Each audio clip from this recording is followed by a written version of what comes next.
Hello, Kenny. How are you? How's everything? Well, how are you? Great. Great to see you again. I can't believe that we're doing episode 2. It brightens my day to see you, honestly. So I'm willing to do this every day as long as you are. Oh, it's so nice.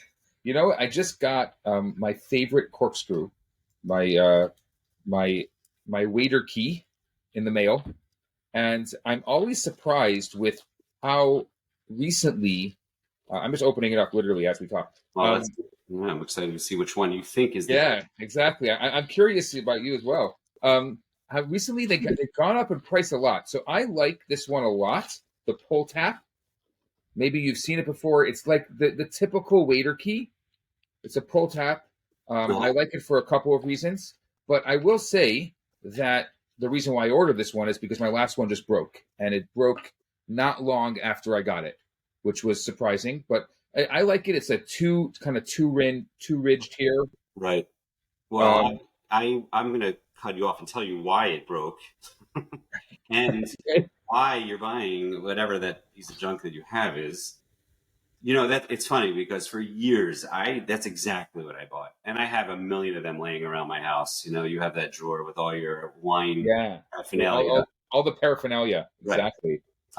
And I don't know if it was a friend that showed me this specific. You know, by the way, the key with this, you say it's expensive, and I have no idea because I haven't bought one in probably 5 or 6 years, maybe more.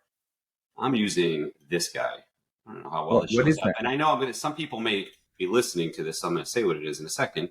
It's called a haiku, and Haiku. it's the difference is first of all you can see it like looks a How do little. you spell haiku?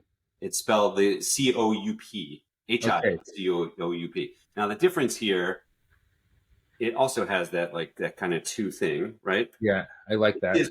It's hard to unless you pick this up, you're not going to feel the weight of this versus the one that you're holding in your hand. This weighs probably twice as much. Oh, this is very light. Those are very light and they're junk. And this has first of all the screw itself is kind of a double. It's like Yeah, I see like that. a DNA version. Well, it's not a double Yeah. helix, but it's much heavier. And this and the hinge in here is like supported and whatever. It's a much better made thing to the point that I've opened, as you can imagine, many bottles with this. It doesn't nothing bends on it, nothing gives on it. The only reason I bought a second one once upon a time was because I'd lost it. And then I found it, and then I had two, and I gave the other one away. But that's like it's a great gift, and I don't know what it's selling for. It's interesting you bring that up because I'm going to check a little later how much it's selling for. But I paid $12 for this thing. And Wow. Yeah, I just paid 30 bucks Canadian for this thing. I don't know what's happening in that country you live in across the board. Why that would be so expensive? But I pay, maybe it's like $15 now, but on Amazon it's very cheap, and you will never buy another one. And it's become kind of like my go-to surprise gift to people. I'll just randomly if I'm in someone's house and I see they're using that piece of junk you're using, I will like just this will show up at their house during the week, and I'm like, wow, it's amazing, and it looks and feels expensive too. And It does look and feel expensive. I can see it even through the video. yeah, The one thing I'm thinking that is just a reality for me is that often when I'm doing events, I like to carry it in my pocket, and it seems like pretty heavy to have in your pocket. it's a little bit it's heavier than that one you have probably by at least twice, but Yeah. it's I mean right, I hear that, and it's but I this is the one that I bring to events, and it's served me well. I don't carry it around. Like, aren't you normally like placed at a table or something like I that? Or, am usually I placed at a just, table, but I like I'm a roam. You know, I like yeah, to yeah, yeah. see people and hang out with everybody, and I'm so I like to just have it in my pocket just for use. so bring that one for your pocket use and bring this one for the bar. This will change your wine opening life. And I don't I guess I've like become that guy in a lot of ways. And I know my friends that are listening to this will say I've always been this guy, but that will mock the things that people use. And every time I see like the rabbit corkscrew or any of those kind of things, I think it's like, what are you doing? It's all those are all gimmicks, and like this thing is cheap, it's well made, it's gonna last you forever, and it's the best one on the market. And it tucks in your pocket. You're not carrying one of those rabbit things in your pocket, right? Exactly. It's like I have a funny thing that once because you collect these things over the years, and I think my father-in-law gave this to me like many years ago. It's and you've probably seen it. It comes with a little like CO2 canister, Have you ever seen one of those corkscrews? Yes. Yeah. And it's amazing. So the first time I ever did it, I obviously didn't know what I was doing. I was probably a little over exuberant, and there's still wine stains on my ceiling. I could imagine. But it's funny that you mentioned those little rabbit things. So my wife and I were married almost 20 years. And I think the rabbit must have come out right before we got married. You know how every couple has a thing they got too many of as wedding gifts? Right. We had, and I wasn't even into wine at the time. We must have gotten 20 of them. No joke, 20 of them as wedding gifts. Right. So that probably became your gift for a little while. Yeah, exactly. We were just regifting them. Gifting them. Yeah. So anyway, this is my recommendation. But okay. Yeah, good luck with that one. Okay.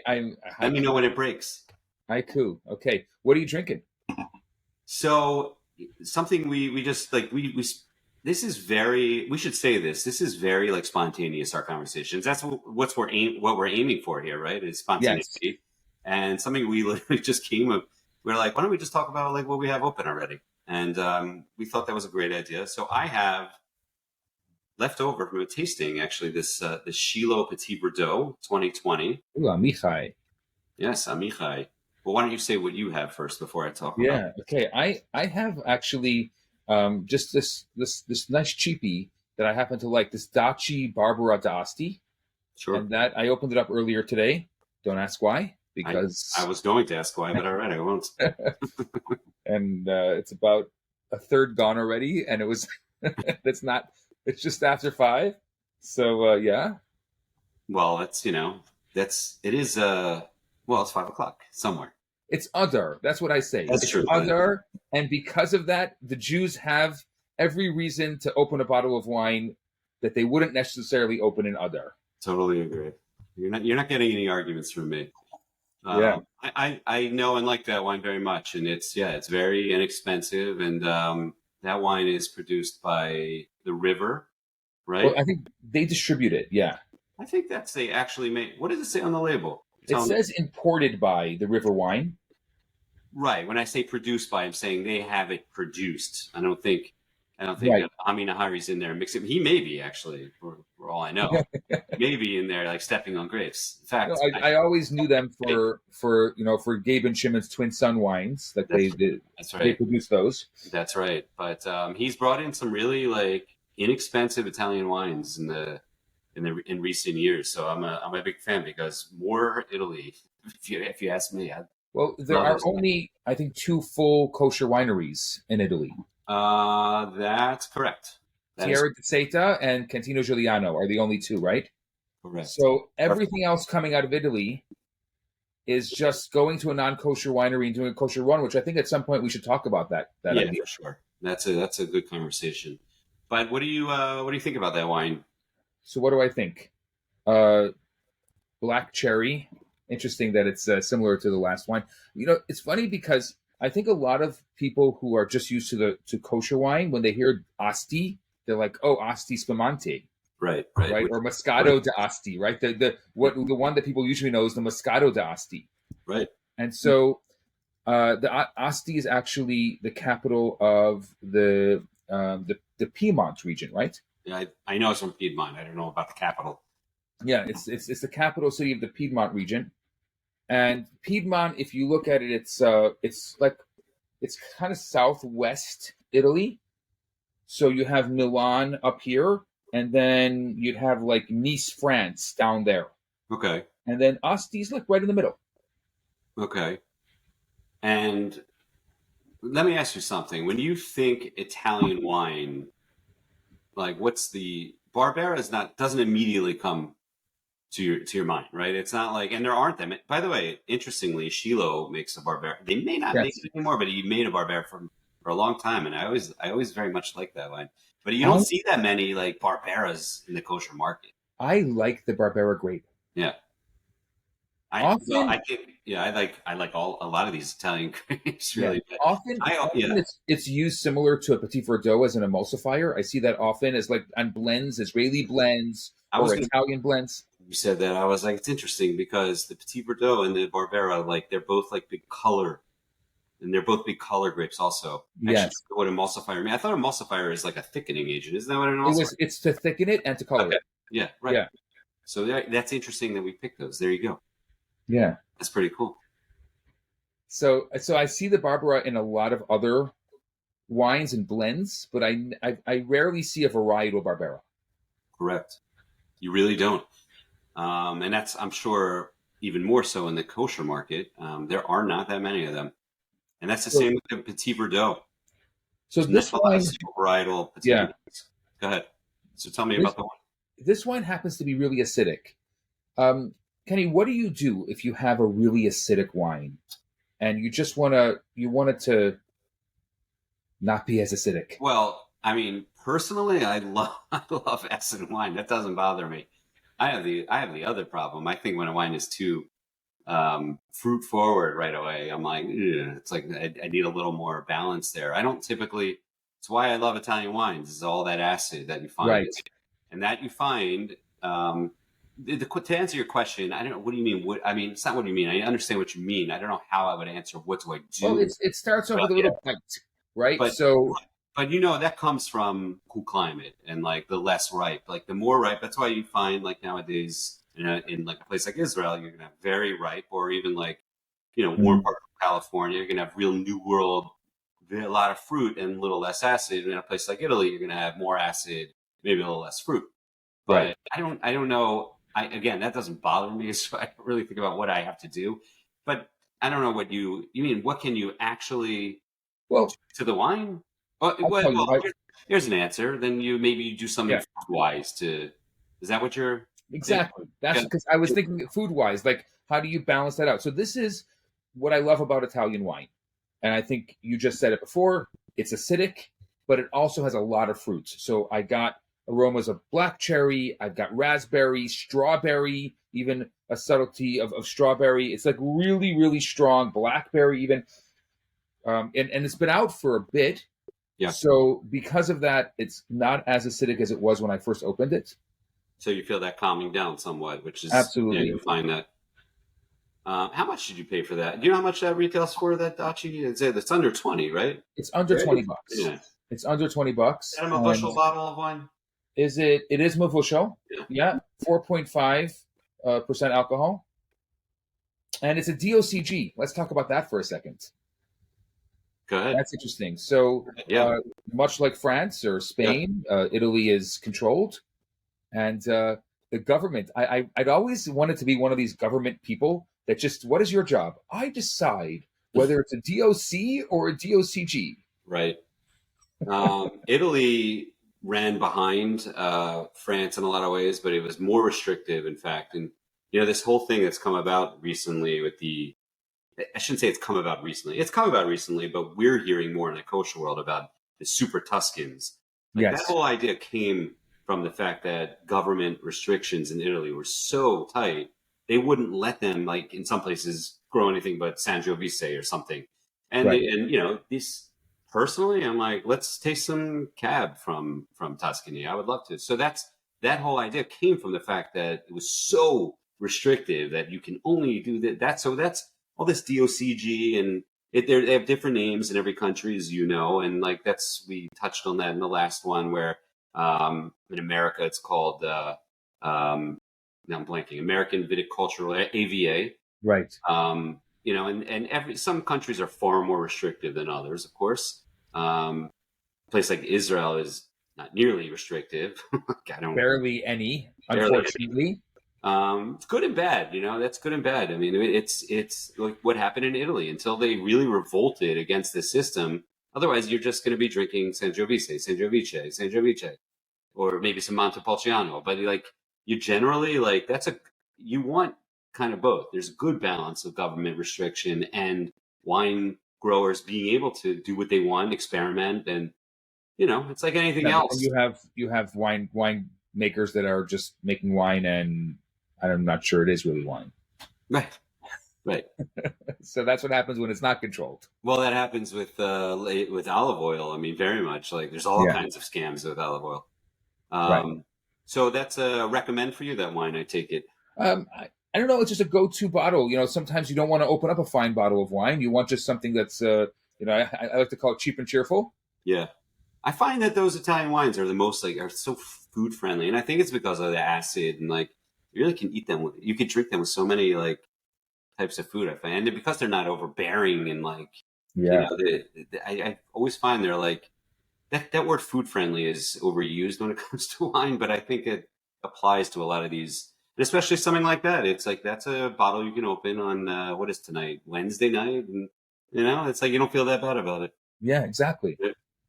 So my bottle is this Shiloh Secret Reserve Petit Verdot 2020. It's Judean Hills appellation, and a little Amichai Lurie is the winemaker, and he, very recently my wife and I were in Israel visiting our daughter, and I had the rare opportunity to visit Shiloh, the winery, with a very close friend Simon Jacob, the famous Israeli wine mover and shaker, Wow. and my friend Dr. Sam Sofer of New York, and my wife and daughter came, and we had a great time. We also visited Baot. They're right next door to each other. They're very well worth, and Amichai is building a beautiful like tasting room. It's a really beautiful place there, and you should have a lot of hatzlacha, and a lot of people like should when this war, God willing, is over and we win. I look forward to visiting there again when it's officially open. It's not open yet, but it's really a beautiful place. Let's talk about that, Amichai, and the war for a second. And for us in the diaspora, where we think and pray for the soldiers and for the hostages every day, but there's a different war that's going on, and that is of those who are protesting Israel and Israeli products. And Amichai happens to be one of Shiloh Wines was one of the chosen places that the protesters are protesting. I think he deals with that all the time, and it's something I think about that. What other winemakers in the world have to worry about these kind of nonsense? Like you can make wine in some of the most repressive countries in the world, and they don't have to worry about labels or not being imported or people protesting them at events. And of course, as we know, and we saw very recently, a lot of it's flat out anti-Semitism. It's not about protesting this or that. There's terrible things occurring in the world that no one's protesting, and I don't have to get into them. Take a look at the news, if that stuff makes it to the news. But Can you believe that someone is protesting wine? it's terrible. Just tonight, someone offered me tickets to Matisyahu, who is in town here right tonight, and he's had all kinds of concerts like canceled because the venues will cancel on him. They say they don't want to deal with security or whatever. It's all just and he's not even Israeli. He's Jewish. Unbelievable. I was in Cleveland doing a wine tasting last week, and he was there. And after the wine tasting, a bunch of us went over there. I ended up chatting with him for a few hours, and he is going through such a hard time. It's unbelievable, but it's something. Something I've noticed with this is a lot of people that are starting to question maybe some of their thoughts on liberalism. I mean, because you see people that supposedly are liberal minded are supporting the most liberal ideas, and and pure terrorism. Really, people that should be on the side of a Western country, and this stuff is just it boils down to anti-Semitism, and it's like it's very plain to see. It's very plain for me to see. I think it's plain for a lot of people. I think a lot of people's eyes have opened. A lot of Jews' eyes have opened, I should say, who may not have thought that so much. And these countries were very good to our parents and grandparents, and so this is a new, very proud American, and absolutely, and it's a special country. We've been dealing with this for a little longer in Canada. I'll give you an example. For the past couple of years, we've had a hard time getting Amichai's wines here in Canada because it's made not in what they call the Palestinian territories, which everyone can decide for themselves how they feel about that. The Canadian government wants these wines labeled "Made in Palestine."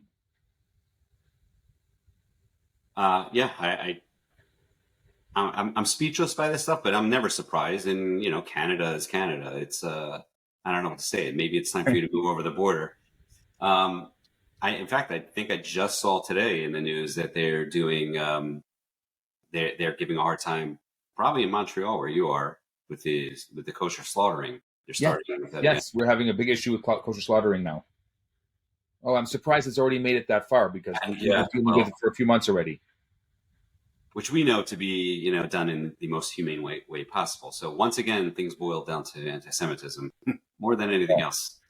So tell me about the wine. Tell me about the Shiloh secret. It's interesting. I opened this wine. I was just thinking about it. I was like, it's been open for 2 days. No, it's been open for 9 days. 9 days. Because I did a tasting 9 days ago, and that's when this wine's been open, and it's great. I did keep this. This is a separate, interesting topic, is where do you keep wine? People ask me that all the time. Red wine, white wine, do you put it on your counter? Do you keep it in your fridge? Cork, pumps, all these things. You get all these questions too, I'm sure. I happened to put this in my fridge because I had so many leftover bottles from that tasting. I figure I'll stick them in the fridge. Usually that's my wife gets to them at some point. But this one made it through her clutches. And I was like, when we were talking about, let's just drink something that we have open. I'm like, this is a great wine to check into, like how it's. And I'm telling you, it tastes. First of all, I would tell you it tastes better than the first night I had it. It's really kind of calmed down a little bit it was pretty fruit forward and a little more oaky than I like. It's really nice tonight. It's really nice. Now, it's colder than I would normally drink, and that doesn't. In the fridge. Yeah, but I took it out a little bit before, but yeah, it's still pretty cold. I really am impressed by this wine. What can I say? Petit Verdot is not a grape that's made into single varietal wines either, very often, and it's because in France it doesn't do well that way, and that's where it's really from, which is why it has that fancy French name. But in New World places like Israel and California, you're seeing it much more often made into single varietal wines, and this is really good. It looks Petit Verdot. I mean, it's really dark and inky. And the standard, I would say black fruit, really a lot of black fruit, but it's a softer. It's not heavy like Cab in terms of tannins and. Right. But it's very good, and I am really impressed that this bottle's been open for 9 days. It's a great question because I get it all the time. And I think that you were right by keeping it in the fridge. I always say to people, you keep your wine in the fridge. I never do that. It will last a little longer, but get it back to room temperature before you drink it. Right. I don't know why I don't do that. I've had this discussion with people. It's controversy is a heavy word. It's not controversy, but I don't know if anyone knows what one way or the other. Obviously, it seems that if you keep it in the fridge, like anything else you keep in the fridge, it's going to keep it longer. I just don't typically do that with reds. I put all of my whites that are left over in the fridge. But reds, I don't know. I mean, the reality is it's very rare that a wine sits for 9 days open in my house anyway. Someone's going to finish it. So why not today? Well, it's 9 days. So yeah, I think it's great. I think what Amichai is doing is great. I can once again say, as I, buy Israeli wine, drink Israeli wine, it's something that we can do to help. I just recently wrote about Israel wine in the war for the Jewish Link Wine Guide, which is about to come out. That is a plug, not for me as much as for them, and they are friends.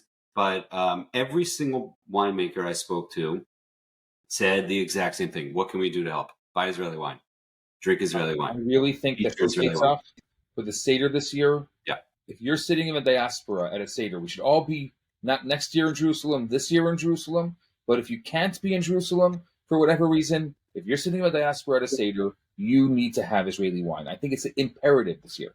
Absolutely agree. I mean, I've really been trying to buy a lot more. I'm encouraging people to buy, but 100%.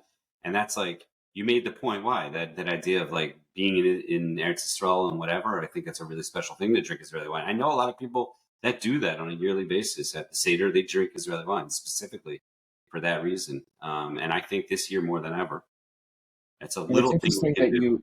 that you have that varietal Petit Verdot. I remember Petit Verdot coming out on the Israeli market a number of years ago, and they were always just used as like a little bit in the blends. They weren't sure. Like it's almost like the Israeli winemakers at first didn't know what to do with it, and they were doing what They were France doing always what did. was done in France, like you said. Yeah, Exactly. They were doing what was done in France. And I think Israel, like, it's still learning its way around like what's going to work. And of course, like anything else, it's a business, and they're going to do what sells. And that's everyone like wine critics, or so to speak, like to criticize everything winemakers do, but like they're running a business, and they're going to do what sells, and that's yeah. what they should do. But they're still learning what works best. And you forget how young the modern wine industry is. Really? It's really very young, Yeah. and it's really made a mark on the world already. But it's come a long way. But just like you said, I think that's you already seeing the difference of like now you're seeing Petit Verdot varietal made that way, and you'll see Barbera made that way. And some of the whites you'll see, which are really spectacular there. Like, Yeah. so yeah, it's amazing. Like When I think of Petit Verdot now, I don't even think of France anymore. I think of Israel now because That's what Israel is doing with Petit Verdot is unbelievable. The Pelter, their Matar Petit Verdot, that varietal, the 2017 is one of my favorite bottles of wine right now. That's amazing. Yeah. Pelter is an interesting case itself. We'll have to Yeah. do one of those one week. The non-kosher wineries in Israel doing kosher runs. I called it Pelter and you said Matar, but that's the same winery. That's what they No, use. Pelter Winery. Right. Matar is their kosher brand. Yeah. Correct. Yeah. Pelter is the non-kosher one, and Matar is, it's the vast majority of wines produced in Israel by bottles, let's say, kosher. But there's lots of actually non-kosher wineries in Israel, but they're very small. The biggest players, which comprise the vast majority of bottles produced, are kosher, like Barkan and Carmel, which is like half, Yeah. if not more. Yarden, Golan Heights. Yeah, there's the top two by a lot. They each produce 15 million bottles a year, Carmel and Barkan. Then it goes to the next ones you'll think of. That's a second tier, and then the third tier is wineries like Shiloh, which are at the like 400,000 bottles. Amichai he's great. I mean, he's really growing that place. It's a young winery. I can't remember the year. I want to say like 2005 or something like that. It's less than 20 years old, Shiloh. Yeah. And think about how predominant it is in the market and how many people know it. And I think he's responsible for that. He's a very guy. I think the fact that he's native English speaker also helps. That's true. Yeah, but he really works hard at it. He really works hard at it. He's just like a restless, businessman and marketer, and he has that passion for it. And there's lots of people like him, but I always go to the trade shows and the wine shows in the diaspora, especially in the U.S. And he, without fail, is there at every single one, and he is there. I mean, there's nobody else that shows up like he shows up. I don't even know how he does it. Yeah. Yes, I agree. But this is really, really nice wine. And I tasted some interesting things he's working on when I was at the winery. And he's always looking for new adventures too. But like, if you get a chance to get to Israel and have a day to go to visit a winery, that's going to be a really cool place to visit because it's a beautiful place. It's in a beautiful spot in the country. And also, like I said, Gbaod is right next door, so you could do two wineries, two great wineries in one day. Historically, I mean, I know some people are shocked to hear that there was Israel before 1948, but historically, that region was the best wine region of Israel. Right. Until like what's now considered, of course, is in the north, right? Galil and like in the Golan Heights and whatever, which is kind of internationally thought that way. I don't even know if I agree with that. It's like there's great wines being made all over Israel now. And like we talked about in the first one, the middle of the desert is like, there's fantastic wine being made. So and what's really unique about Israel is that it's such a teeny country, the size of Rhode Island or Delaware or one of these kind of states, is that you have such, diverse geography. You have snow peak mountaintops. You have the lowest point on earth. You have the Mediterranean. it's incredible. So you get such a diversity of the wines you're able to make there too because of that, which is really interesting. Where else in the world can you surf and ski in the same day? Right. I don't know the answer. But that's probably, I would guess just Israel. I don't know. Yeah. But I'm saying, but think about what kind of wine that makes. Right, exactly, because you have such diversity of topography and geography and soil, which are all the most important things, and that's a really cool thing. Yeah. So, God willing, we'll taste a lot more amazing wines coming out of this. When I do tastings, one of my favorite things to do is Israel against the world. Unfortunately, it's always is Israel against the world, but for now. I'm saying, but it's just in the tasting to be able to take some of these whole wine regions and then to pair them up with an Israeli wine and see how Israel's doing compared to like France and Italy and Spain and some of like the greatest wine regions in the world. Yeah, the best way to really learn wine is blind tasting, and like I love giving people also, like you said, put a French wine and an Israeli wine in front of people and let them try to taste it for themselves, figure out and people are always astounded. It's amazing. It's amazing. So I think there's so much potential and for continued growth, and it's really exciting. And really everywhere you go there, I'll tell you this, I'm like where I come from in Baltimore, there's, visiting a kosher winery is like, where am I going? So there's a guy in Pennsylvania. We'll talk about him eventually. He's doing really cool stuff, but like he has a winery. It's not a vineyard. He doesn't have an estate winery, so he doesn't have vineyards. I never even had that experience until I was in Israel. Obviously you can go to California and do that, and even there, it's not. You go to Herzog, and Herzog is when you visit Herzog, you're in a factory. You're not in a. You don't look outside. There are. I mean, there's 15 kosher wineries in California now. Right. But my point is that I was not able to visit like an estate winery with the vineyards and that kind of until I was in Israel. And there you could travel anywhere you are in the country. You don't have to go far, and you're standing in a vineyard and someone's making wine, and it's amazing. It's like the blossoming of the country. We're seeing that stuff right in front of us, and it's there. We know what that means, but it's amazing. Amazing. From the Ottoman Empire that forbade the wine to today, where it's such a huge part of definitely of a tourism industry in Israel. Absolutely, yeah, and it's amazing. So, Kenny, it's wonderful to be with you. It's great. Just to, so far, I love it. This is great. I love it. Just to end off, Purim is in a few days. What are you drinking for Purim? I haven't even thought about that. We are making the Suda with very close friends, and he's a huge wine guy who has a very nice cellar. That may or may not be coincidental why I'm eating there. I don't even like the guy. I like his cellar. No, I love him. He's a close friend, and I haven't thought about it. People ask me that all the time. I'm sure you get it. Like, what are you drinking for Purim? What are you planning on taking out the Seder? Type of stuff. I'm a spontaneous guy with that. I'm gonna like whatever strikes my fancy. Same here. Yeah, I have a great idea. Let's get together on Shushan Purim, and let's share what we had, and maybe even some leftovers if there is. Perfect. I love the idea. Absolutely, looking forward. And Friedman Purim to you. Same to you, and I hope that we can truly be b'simcha this Purim in a way where we have our hostages back and we can celebrate with them and with all of the Jewish people. Some true peace. Amen.